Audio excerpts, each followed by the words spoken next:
'n wonderlike Sondagoggend, 'n lieflike dag in die teenwoordigheid van ons majesteit van ons God, die skepping wat Vader God gegee het. 'n Absolute skepping wat ek en jy kan waardeer en kan geniet. God se skepping in hierdie tyd kos ons niks nie. Dis is vreugde. Dink gou 'n bietjie daaroor. As jy by die woord van God kom, dan het jy vrede en vreugde. As jy met God praat, is al waar jy die waarheid, vrede en vreugde het. Daarom alles wat God geskaap het, dis vrede en vreugde. Maar alles wat die mens gemaak het, dit kos jou geld. Hoor die vliegtuig wat hier oorkom, pragtig, op hierdie lieflike Sondagoggend. Maar dit kos jou geld. Dit is waar oor mense beklei en stryd het, worries het. En dit is alles mensgemaakte dinge. Kom by die Here uit, by die voete van die Here. Daar kry jy ware vreugde. Ok, kom ek jy bid gou saam. Here, ons dankie vir die liefde.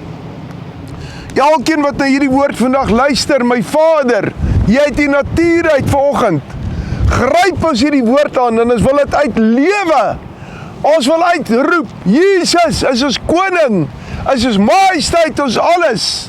Ons wil die loof en prys en eer in die grootheid en in die liefde, in die vrede wil ons lewe. Want Here, U is ons alles. Here, ek roep vrede oor elkeen uit, guns uit. Ek roep uit, Here, dat elkeen 'n woord vandag kry en kan opstaan en sê, ek wil, want my God is met my. Ek wil, want my God gaan my vooruit. Ek wil by die voete van my Here bly, want dis waar my vrede en my beskerming is. In alles in hierdie lewe is dit net U, o God. Amen, amen en amen. Geseëne van die Here. Terwyl ek afsonder, ek praat met die Here oor 'n woord vir vandag. Het die Here hierdie diep, ek wil amper vir jou sê, hierdie diep waarde wat hy vir ons gee. En dit is, ons moet wil in hom lewe. Wanneer ons in Jesus Christus in waarheid lewe, leef ons in oorwinning. Oorwinning en vrede is net by God. Jou oplossing is net by God. Jou guns en die feitkind van God, dat jy by God wil wees, maak dat daar oplossings en uitkomste vir jou kan wees in die lewe. Want Vader is alles. Hy het ons geskape, hy het hierdie natuur gemaak, hy het die aarde gemaak, hy het alles geskape, hy ken jou hart, hy ken jou baie goed. Hierdie verhaal laat my in die volgende dink, aan 'n pa wat sy alles vir sy seun gegee het, en hierdie seun het by sy pa opgegroei, en hierdie seun het geleer op die plaas, hoe boer pa, hoe lewe pa, hoe dink pa. Hy het van kleins af in pa se voetspore begin loop. Hy het opgekyk na sy pa toe, lief gewees vir sy pa, en in die huis het hy alles ontvang wat hy wou hê, in dissipline geleer, maar ook respek, en hy was baie getrou gewees. En dan soos wat hy opgroei, en later koshuis toe gaan, begin hy invloede toelaat in sy lewe, van vriende, en vriendskappe, en hy begin verander. Naweke, en soms met skoolvakansies, op die plaas by sy pa, het hy weer hierdie dissipline uitgeleef. Maar hy het ook saam met hom gedra dit, wat hy geleer het, wat vriende in sy lewe geïnvesteer het. Daarom is belangrike vriendskappe, kwaliteit vriendskappe belangrik, maar in sy lewe het hy dalk verkeerde vriende toegelaat. En dit was die probleem van hierdie verhaal. Daar het 'n tyd gekom, toe hierdie seun matriek is, sy laaste jaar, moes hy begin inskryf om universiteit toe te gaan. En hy was moeg vir die dissipline, en die normes by die huis. Hy wou die verste universiteit kies. Hulle het in die Transvaal, Gauteng wêreld gebly. En hy het besluit, hy wil in Stellenbosch sy studies gaan voltooi. Sy pa was vir hom so lief, en sy pa het geglo, sy fondasie is reg gelê. Die eerste jaar het hierdie ou gepresteer en baie goed gedoen, hierdie jongman. En hy het baie met sy pa kontak gehou. En hy was getrou gewees, getrou gevind. Gereeld terugvoer vir sy ouers gegee. En dan kom daar 'n tyd, in die 2de jaar, wat vriende hom weer beïnvloed. En dit is waar die hartseer is, minder en minder het hy met pa kontak gemaak, en minder het hy met pa gepraat, en dan op 'n stadium kom dit in sy lewe, dat hy net bel as hy geld nodig het, of sy pa nodig gehad het. In daardie tyd, wat hartseer was, is die mooi verhouding wat tussen hom en sy pa daar was, het verlore gegaan, omdat daar was nie meer goeie kommunikasie nie, daar was nie verhouding bou nie, en hy het nie meer geweet wat op die plaas aangaan nie, en pa het nie geweet wat in sy seun se lewe aangaan nie, want seun het net gebel as hy geld nodig het, want hy het van een partytjie na die volgende partytjie gehardloop, en kind van God, die uiteinde was dat hierdie jongman net sy pa geken het as hy hom nodig het, nie meer in 'n verhouding nie, en dit was baie hartseer. Op 'n dag bel hy weer sy pa en hy sê, pa, ek het weer 'n paar rond nodig, en sy pa se woorde is in hom, seun, die dag as jy weer jou verslag, jou rapport vir my bring, dat ek kan sien hoe vorder jy op universiteit, en jy kom, gesels met my, kommunikeer weer 'n bietjie met my, en jy kom bietjie vakansies terug plaas toe, dat ons net weer verhouding bou, dan sal ek weer gee vir jou, dan sal ek sorg vir jou, en dit sal met jou goed gaan, maar ek het nou eers die krane toegedraai, jy moet nou eers jou kant bring, seun. Baie vinnig het daai seun geleer, dat hy moet 'n verhouding met sy pa hê. Vertroue is iets wat jy moet opbou. Vertroue is nie iets, kind van God, wat jy mee speel nie, dis belangrik. En dit is die verhaal wat Jesus vir ons hier vertel in Lukas 15, die verhaal van die verlore seun. En dis eintlik 'n baie mooi, pragtig verhaal, wat Jesus vertel van hierdie seun. Daar was 2 seuns gewees van een pa, een vader, en dat hierdie seuns het hard gewerk, dissipline ontvang, en het 'n mooi leefstyl, leeftyd gehad. Ek sien dit so in die geestesoog. Maar dan kom daar 'n tyd wat die een seun sê, geef my alles pa, gee my erfdeel reeds nou al aan my, en ek wil weggaan. Hy het alles ontvang, in veelvoud dalk, en hy het weggegaan. Die hartseer was, dat hy geen kommunikasie meer met sy vader gehad het nie. Die woord sê, hy was in 'n verre land, hy het ver weggegaan, en daar waar hy gaan bly het, het hy geen kommunikasie of verlange eers na sy pa gehad, na sy vader nie. Hy het sy geld verspeel, sy lewe, sy alles verspeel. En in daardie spesifieke tyd, kind van God, waar hy daar gebly het, in 'n verre land, moes hy ook 'n nuwe identiteit aanneem. Hy het gelewe soos die mense van die verre land, en nie soos sy pa nie, en dit wat hy geken het nie. En daar het 'n hongersnood ontstaan, 'n armoede, 'n moeilike tyd in die verre land. Nie soos by sy pa, was daar veel en meer nie. Ek wil vir jou sê, genoeg gewees nie.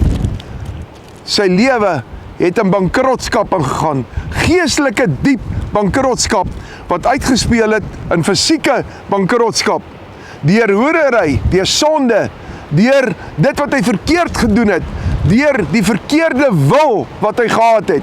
Ek wil weggaan, ek wil op my eie wees, ek wil nou alles hê, ek wil 'n gemaklike lewe hê, ek wil net leef soos wat ek wil lewe, ek wil nie meer opdaag nie, ek wil nie meer betrokke wees nie, ek wil nie by my pa wees nie, ek wil in 'n verre land wees, ek wil nie daar by my broer wees nie, ek leef my erfporsie uit, my gedeelte, die seën wat God vir my gee het, verspeel ek.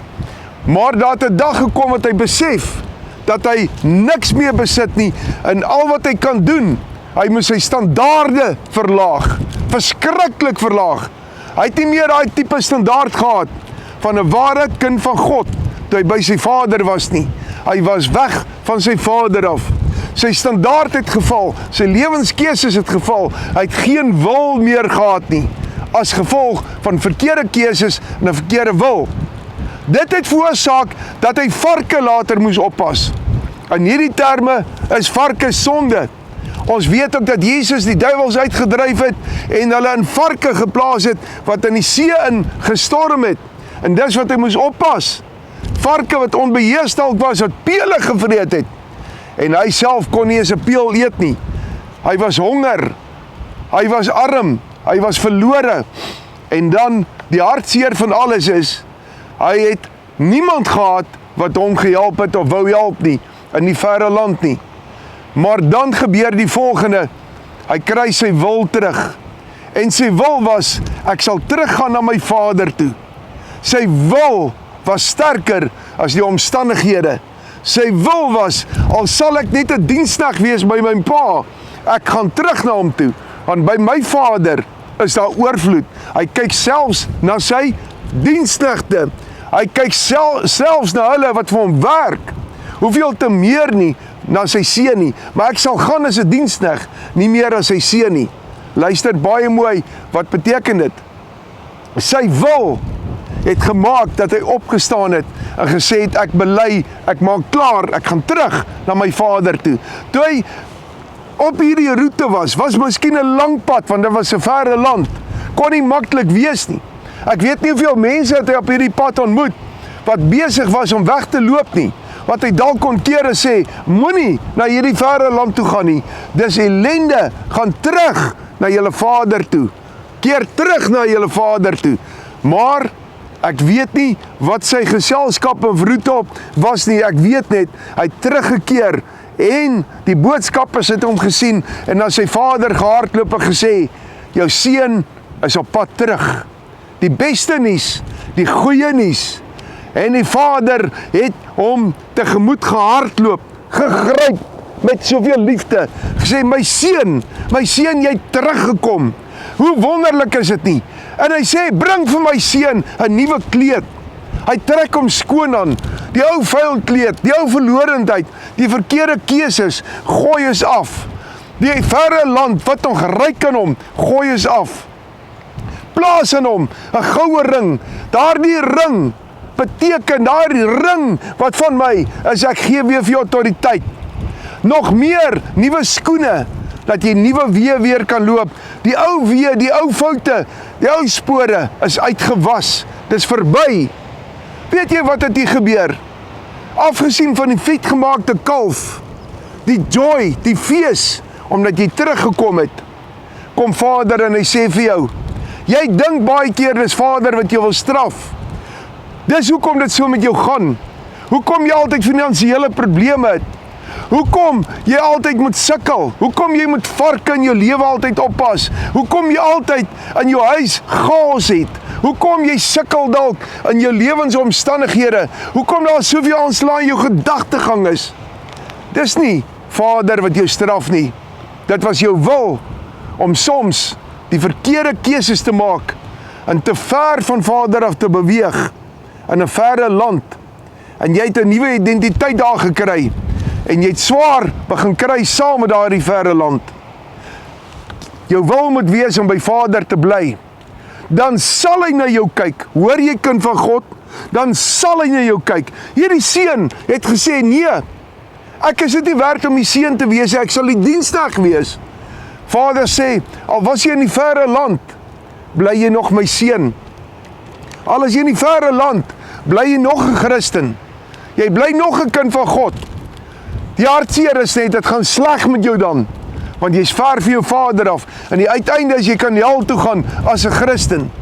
Maar as jou wil sterk is, sterker as jy swaar kry jou omstandighede, as die pele en die varke, in die verre land, sal jy hierdie pad stap, tot by God, en jy sal getrou wees aan vader, en sê, vader, hier is ek, en vader sal jou omhels, die diensknegte sal kom aan hardloop en sê, die seun, die dogter is op pad terug, vader gaan jou omhels, en hy gaan vir jou sê, my kind, ek is so lief vir jou, deur Jesus Christus, as jy skoon gewas, trek jy die nuwe kleed aan, die kleed van Openbaring 19 vers 13, wat sê, dis aan bloed gedoop, die woord, en dis Jesus wat jy aantrek, die nuwe kleed in jou lewe, die nuwe seelring, die Heilige Gees autoriteit in jou lewe, die grootheid van God, die skoene is jou keuses wat jy loop, jou wil, die pad wat jy loop, wat jy kies, kind van God, sal goddelik wees, en dan ontvang jy die goue kalf ook, die Seun van God. Die Seun van God lê net by God, in God, en jy kan net geseën wees by God, in God. Hoor jy, kind van God? Jy kan net geseën wees as jy in die wil van God is. Bly by Vader, teen aan hom. In vers 18 lees ons in Lukas 15 vers 18, sê dit so mooi, hy stel dit vir ons so mooi, en hy sê daarin, ek sal opstaan en na my Vader gaan, en ek sal vir hom sê, Vader, ek het gesondig teen die hemel en voor U.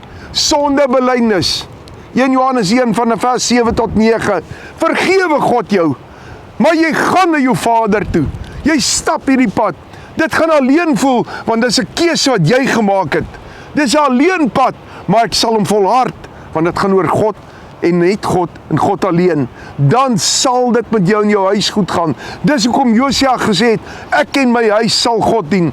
Dis hoekom Moses gesê het, ek wil nie sonder die aangesig van God wees nie. Ek sal nie beweeg as God nie in die saak is nie. Dis hoekom wat Dawid kon sê, die Here my God as my redder, en dit is hoekom 'n Petrus, 'n Paulus, 'n Jakobus en 'n Johannes volhard het, en 'n tronk en moeilike omstandighede nie kon keer nie, want dit gaan oor die waarheid en die lig, Jesus Christus in jou lewe.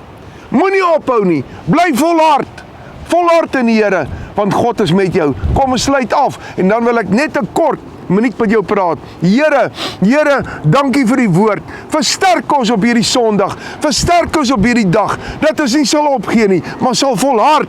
Here, dankie dat U ons God in ons lewe is. Here, ons storm na U toe, maar ons wil siele saamneem. Siele moet gered word. Niemand mag opgee nie. Niemand moet opgee nie. Niemand moet in die verre land gaan bly nie, maar by Jesus Christus alleen. Amen, amen en amen. Geseëne van die Here. Die Here is vir ons goed. Ons is besig met ons kerkgebou, God se huis, in Mosselbaai, in Voorbaai. 9 November wys die huis van die Here daarin. En ons gaan met vuur bedien. Ons gaan instorm vir die saak van die Here. Die liefde van die Here gaan ons wys, en die familie van God gaan ons absoluut sterk maak in hierdie tyd, in Mosselbaai. Kom, van Hartenbos, George, Mosselbaai, van oral af, Voorbaai, maak die saak waarvan af nie, dit gaan oor Jesus en Jesus alleen. Jy moet goeie moed hou, en as jy nie die Here met Jesus in die oggend 5:00 ontvang nie, WhatsApp na 07-996-55026, geseëne van die Here, 'n mooi Sondag, 'n mooi week vir jou, aan Christus.